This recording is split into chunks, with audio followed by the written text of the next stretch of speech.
Everyone, this is Anjit Shah. Welcome और welcome back to my channel. I hope आप सब बहुत ही अच्छे से होंगे। मैं भी बिल्कुल ठीक हूँ। तो आज का व्लॉग मैं 5:40 इन द मॉर्निंग स्टार्ट कर रही हूँ।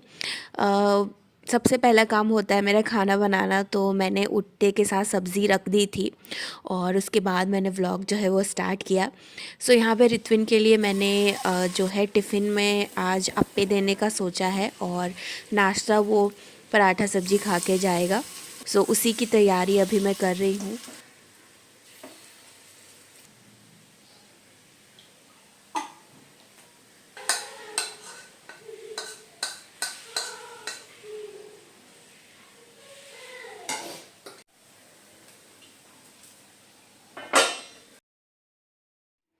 रित्विन को भी मैं 5:45 उठा देती हूँ और अभी वो नहा रहा है तो उसे थोड़ी ठंड लग रही है, इसलिए बैकग्राउंड में आपका आवाज़ सुनाई दे रहा होगा। सो रित्विन का फाइनली एडमिशन हो गया है और आप लोगों में से बहुत लोग मुझे कंटिन्यूअसली पूछ रहे हैं कि मैं व्लॉग क्यों नहीं बना रही थी, क्यों नहीं बना रही थी। बहुत ही ज़्यादा हौस पौस चल रहा था लाइफ में। सारी चीज़ें जो है उल्टी पल्टी हो रही थी।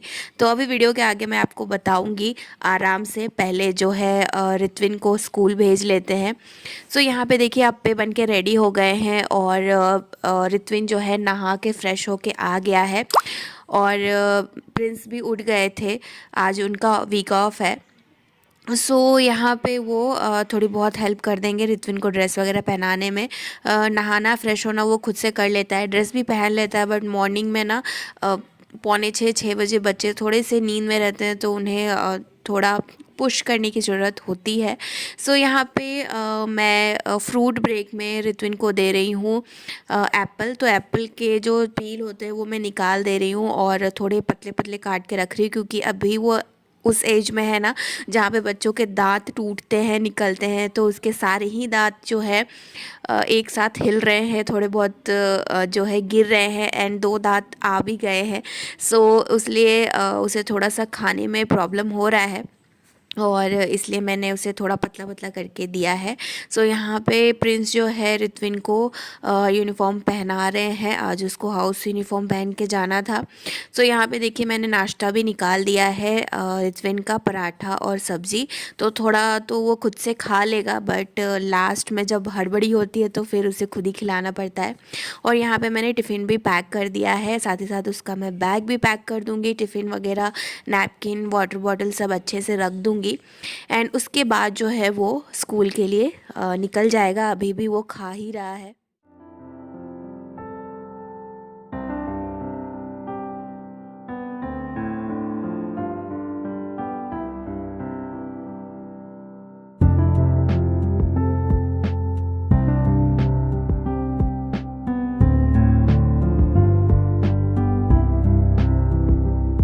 रित्विन की जो बस है वो 6:55 के आसपास आ जाती है। तो प्रिंस उसे लेके गए हैं बस स्टॉप पे छोड़ने के लिए। और यहाँ पे अम्मा आ गई थी क्लीनिंग करने के लिए। तो जब भी अम्मा आती है क्लीनिंग करने के लिए, मैं साथ ही साथ डस्टिंग करने में लग जाती हूँ। तो इससे क्या होता है ना, टाइम बच जाता है। तो 7 बजे तक अम्मा भी आ जाती हैं, तो मेरा जो काम है वो जल्दी जल्दी एक के बाद एक हो जाता है। यहाँ पे मैं लग गई हूँ डस्टिंग करने में। चलिए, आप लोग बहुत पूछ रहे थे कि क्या हुआ, क्यों नहीं व्लॉग आ रहा है, तो मैं आपको बता दूँ ऐसा कुछ सीवियर तो हुआ नहीं था, बट छोटी छोटी चीज़ें इतनी ज़्यादा हो रही थी ना कि बिल्कुल कुछ करने का मन ही नहीं कर रहा था।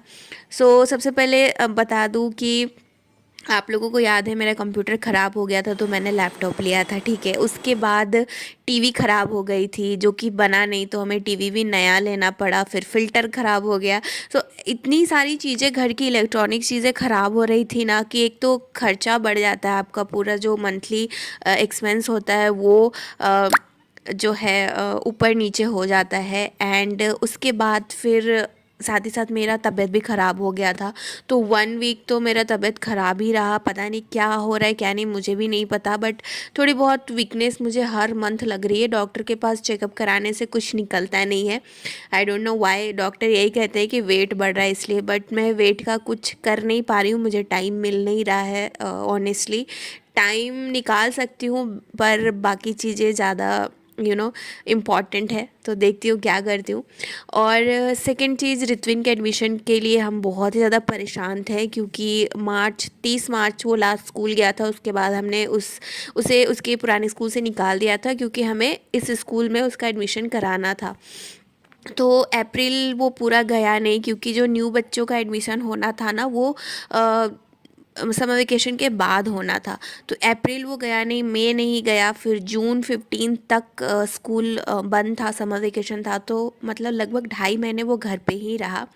और इस स्कूल में ना सिविलियंस के लिए बहुत ही कम सीट होता है, तो उसके लिए बहुत ही भागा दौड़ी हमें करना पड़ा। लिटरली प्रिंस ऑफिस से आते थे, फिर हम उसी स्कूल का चक्कर लगाते थे। एवरी ऑल्टरनेट डे वो जाते थे पता करने के लिए कि कब फॉर्म मिलेगा, कब नहीं मिलेगा। तो ये सारी चीज़ें जो है वो चल रही थी, और समझ में ही नहीं आ रहा था कि क्या करें। मुझे तो ऐसा लग रहा था कि छोड़ो, किसी और स्कूल में एडमिशन करा देते हैं, बट प्रिंस ने बोला नहीं, पेशेंस दिखाओ, हो जाएगा। तो जब जैसे ही समर वेकेशन ख़त्म हुआ, उसके बाद भी कुछ अता पता नहीं था, फॉर्म मिलेगा कब मिलेगा, एडमिशन होगा नहीं होगा, कुछ भी वो बता नहीं रहे थे। तो फिर एक दिन अचानक से उनका कॉल आया, तो फॉर्म मिल रहा है बोलने के लिए। तो हम गए, फॉर्म लेके आए, फॉर्म भरा, सब कुछ किया, एंड उसके बाद भी 3-4 दिन तक कुछ पता नहीं चला क्या होगा क्या नहीं। फिर अचानक से डेट मिला कि इस दिन बच्चों का एंट्रेंस एग्ज़ाम होगा। और 2.5 महीने से रित्विन घर पे था, पढ़ाई लिखाई उतना ज़्यादा हो नहीं पाता है घर पे। समर वेकेशन में बच्चे, आप लोगों को पता ही है, एंजॉय ज़्यादा करना चाहते हैं।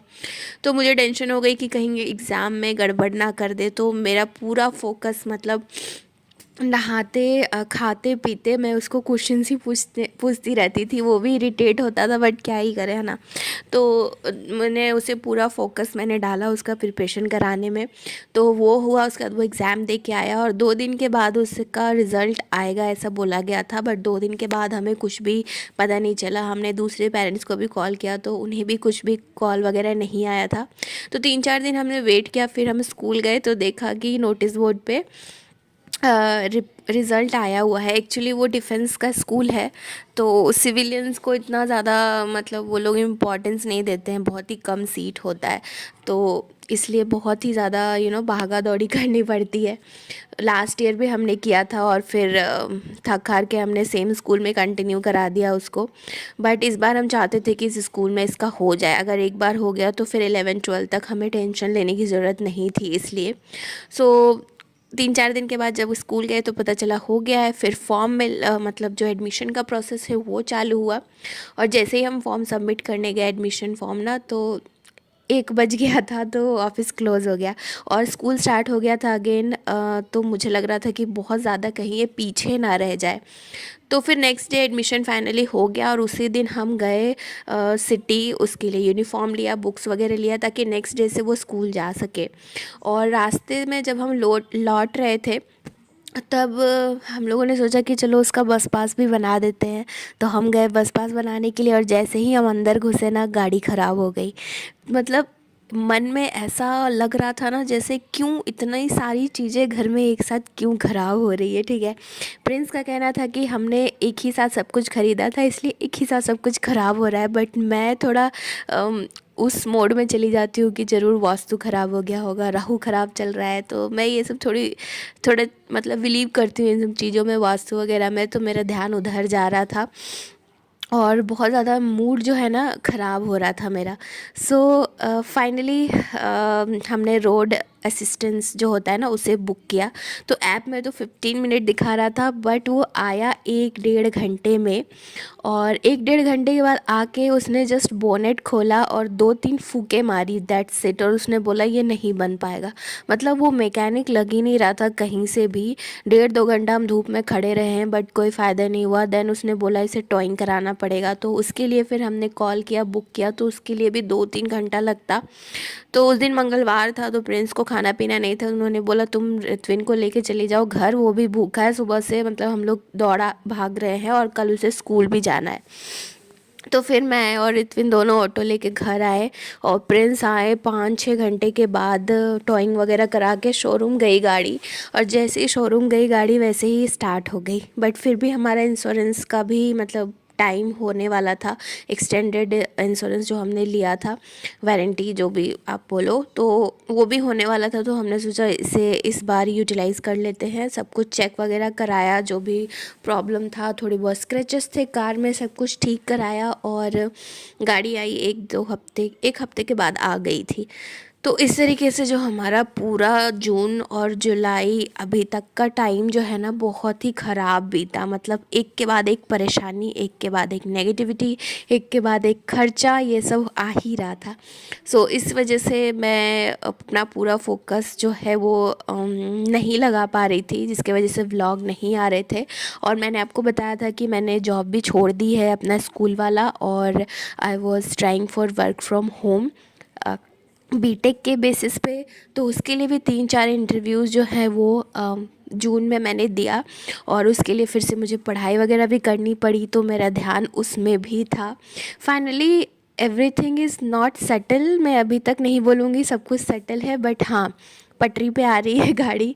तो इन सब कारणों के वजह से मैं व्लॉग नहीं बना पा रही थी। और हाँ, जैसे ये सब ठीक हुआ ना, उसके बाद मुझे टूथ एक होने लगा। तो मैंने कोरोना के टाइम में एक रूट कनाल करवाया था, तो उसमें जो कैप लगाते हैं, सडनली वो कैप मेरा निकल गया, और 3-4 दिन तक मैं इतने पेन में रही ना कि मैं क्या बताऊँ। क्योंकि जिस डॉक्टर को मैं दिखाती हूँ वो यहाँ पे थे नहीं, जिन्होंने मेरा रूट कनाल किया था।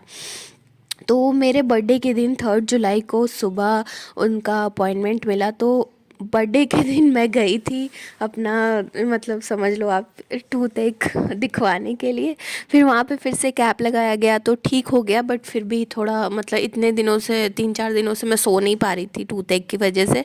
तो बर्थडे के दिन भी मैंने कोई व्लॉग नहीं किया। जस्ट शाम को प्रिंस ज़बरदस्ती मुझे लेके गए डिनर पे, तो फिर उस टाइम मैंने थोड़ा बहुत रील बनाया था, शॉर्ट्स बनाया था, तो वो मैंने आपके साथ शेयर किया था।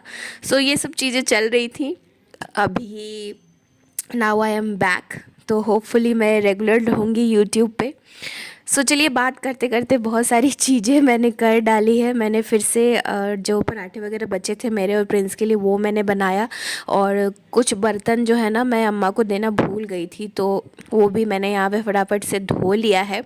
और प्रिंस नहा के पूजा कर चुके हैं। मैंने उनको बोला नाश्ता कर लीजिए, तो वो बोले कि तुम आ जाओ, नहा के तब करूँगा। तो मीनवाइल वो अपना एप्पल वगैरह यहाँ पे खा रहे हैं, और मैंने छोटे मोटे जो भी मेरे बर्तन थे वो भी मैंने धो के रख लिया है यहाँ पे। और उसके बाद मैं जाऊँगी नहाने के लिए।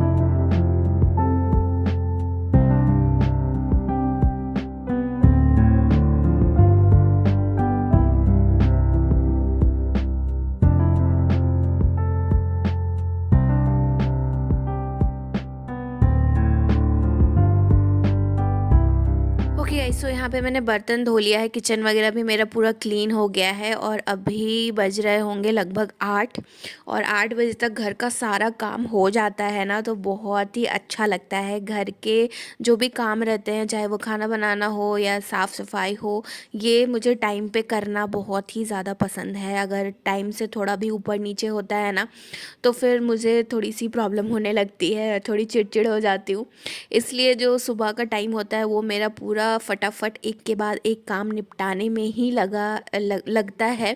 क्योंकि अगर थोड़ा भी आप मॉर्निंग में सुबह मोबाइल लेके बैठ जाओ या फिर कोई और काम करने के लिए बैठ जाओ ना, तो कब 1-1.5 घंटा 2 घंटा बीत जाता है आपको पता ही नहीं चलता, और सारा जो दिन का स्केड्यूल होता है वो ख़राब हो जाता है। सो ये देखिए, यहाँ पे 8 बजे तक सारा काम मेरा हो गया है। थोड़ा बहुत मैं आज सिंक एरिया भी क्लीन कर दे रही हूँ, क्योंकि अम्मा करती है बट उतने अच्छे से नहीं करती हैं वो, और मुझे बिल्कुल भी टाइम नहीं मिल रहा था कि मैं डीप क्लीनिंग करूँ। तो किचन भी मुझे डीप क्लीन करना है, आपके साथ मैं शेयर करूँगी आने वाले व्लॉग्स में अगर आपको देखना हो तो किस तरीके से मैं किचन जो है अपना डीप क्लीन करती हूँ। तो चलिए सिंक एरिया मैंने थोड़ा मोड़ा क्लीन जो है यहाँ पे कर दिया है और किचन भी मेरा पूरा क्लीन हो गया है। अब मुझे आना है बस नहा के नाश्ता करने के लिए, उसके बाद 9:30 से मैं अपने काम में लग जाऊँगी। एंड लंच में मैं आजकल सिंपल खाना बना रही हूँ वीकडेज़ में। 1 पॉट मील हो गया, दाल चावल हो गया। लंच में मैं बहुत ज़्यादा एलाब्रेट मील्स नहीं बनाती हूँ अभी, क्योंकि ज़्यादा टाइम होता नहीं है। 45 मिनट्स के अंदर मुझे खाना भी बनाना पड़ता है और रित्विन भी आ जाता है, तो उसके आने से पहले अगर खाना बन जाता है ना तो वो भी खा के आराम से थोड़ा रेस्ट कर लेता है, 1 आध घंटा सो लेता है, क्योंकि सुबह अब उसे 5:30 पौने 6 बजे उठना पड़ता है। और क्योंकि बस जो है वो आ जाती है 6:55 में, तो 1 घंटा तो लगता ही है नहाने में, फ़्रेश होने में, स्पेशली खाना खाने में। सो इसलिए तो मैं कोशिश करती हूँ कि उसके आने से पहले मैं सारा खाना बना लूँ, ताकि वो आए फटाफट से फ़्रेश होके खाना खाए और अपना जो आफ्टरनून नैप है वो ले ले। सो देखिए यहाँ पे मेरा सब कुछ हो गया है और किचन मैंने पूरा क्लीन कर दिया है। जैसे कि मैंने बताया, एक 1 पॉट मील मैं बनाऊँगी आज, जो कि होगा सोयाबीन पुलाव। तो उसमें किचन उतना ज़्यादा गंदा होगा नहीं, दाल वगैरह बहने का टेंशन नहीं है, तो इसलिए मैंने अभी ही अपना किचन क्लीन कर लिया है। और किचन क्लीन देख के कितनों को अच्छा लगता है, सुकून लगता है, मुझे बताना नीचे कमेंट सेक्शन पे, ठीक है। तो चलिए अभी मेरा काम है नहाने का, तो मैं जा रही हूँ नहाने के लिए एंड उसके बाद आपसे मिलती हूँ। नहा के आ गई हूँ मैं और फटाफट से मैंने नाश्ता कर लिया। अभी मैं रेडी नहीं हुई हूँ, पहले मैंने नाश्ता ही कर लिया है क्योंकि भूख लग गया था। और थोड़ा सा बिज़नेस न्यूज़ इस टाइम पे मॉर्निंग में देखना अच्छा लगता है। अगर आप शेयर मार्केट वगैरह में इन्वेस्ट करते हो तो ये हेल्प करता है आपको डिसीज़न लेने में। और यहाँ पे मैं आ गई हूँ नाश्ता वगैरह करके अपना थोड़ा बहुत स्किन केयर कर रही हूँ। ऑनेस्टली बताऊँ ना, 1 डेढ़ महीने से मैंने कुछ भी स्किन केयर वगैरह भी सब मैंने छोड़ दिया था। मेरा मन ही नहीं कर रहा था कुछ करने का, क्योंकि एक साथ अगर बहुत सारी प्रॉब्लम्स आ जाती हैं, ऐसा होता है कि कुछ चीज़ों का मतलब रिज़ल्ट ही नहीं मिल रहा है आपको, सारी चीज़ें उल्टी ही जा रही हैं ना, तो फिर कुछ भी करने का मन नहीं करता है, थोड़ा सा डीमोटिवेशन तो हो ही जाता है। बट एज अ कपल अगर एक पार्टनर डिमोटिवेट हो भी जाए तो दूसरा जो पार्टनर है ना, उसे डिमोटिवेट नहीं होना चाहिए। एक टाइम पे एक ही पार्टनर डिमोटिवेट हो, एक जो है उससे लिफ्ट करे तो ज़्यादा बेटर होता है। तो मेरे केस में अगर मैं कभी कभी डिमोटिवेट हो भी जाती हूँ तो प्रिंस जो है वो काफ़ी पेशेंस दिखाते हैं। सो चलिए आपके साथ मैं शेयर करती हूँ एक छोटा सा अमेज़ॉन हॉल। तो ये देखिए, ये सिलिकॉन का ना बास्केट है जिसे मैं एयर फ्रायर में यूज़ करने के लिए मंगाया है मैंने। एक मैंने ऑलरेडी स्टार्ट कर दिया है यूज़ करना और एक ये है 1 बाय 1 आई थिंक, हाँ एक में एक फ्री था तो वो मैंने लिया था। और ये रनर मैंने आपको दिखाया था ना, ये बहुत ही अच्छा निकला, तो मैंने इसका 2 मंगाया है रनर। इसको मैं जब मैं डालूँगी ना तो आपके साथ शेयर करूँगी कहाँ मैं इसको डालने वाली हूँ।